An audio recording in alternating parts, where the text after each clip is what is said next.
আসসালামু আলাইকুম ভিউয়ার্স, আশা করি আপনারা ভালো আছেন।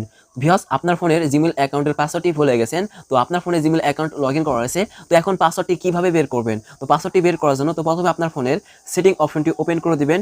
ওপেন করার পরে আপনি নিচের দিকে স্ক্রল করে আসবেন। আসার পরে এখানে প্রাইভেসি লেখা দেখতে পাচ্ছেন। এখানে ক্লিক করে দিবেন। তারপর নিচে লেখা দেখতে পাচ্ছেন অটোফিল সার্ভিস ফ্রম গুগল। এখানে ক্লিক করে দিবেন। ক্লিক করার পরে এখানে দেখতে পাচ্ছেন ইউজ অটোফিল উইথ গুগল, এটা অফ থাকবে। এখান থেকে এটা অন করে দিবেন। তো অন করার পর নিচে দেখতে পাচ্ছেন পাসওয়ার্ড লেখা রয়েছে। তো এখানে ক্লিক করে দিবেন। ক্লিক করার পরে আবার এই ধরনের একটি ইন্টারফেস আসবে। আর অবশ্যই আপনার ফোনের নেট কালেকশনটি অন রাখতে হবে। তো তারপর আবার নিচে থেকে স্ক্রল করে আসবেন।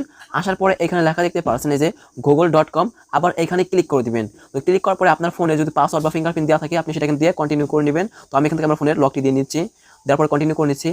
তো তারপর এখানে দেখতে পারবেন আপনার জিমেইল অ্যাড্রেস, আর এখানে দেখতে পাচ্ছেন আপনার পাসওয়ার্ড। তো পাসওয়ার্ডটি দেখার জন্য বা শো করার জন্য এখানে দেখতে পাচ্ছেন আপনার চোখের মতো চিহ্ন রয়েছে। তো এখানে ক্লিক করলে আপনি আপনার পাসওয়ার্ডটি দেখতে পারবেন। তো ভিডিওটি ভালো লাগলে লাইক দিবেন, ভিডিওটি শেয়ার করে দিবেন, আমাদের ইউটিউব চ্যানেলটিকে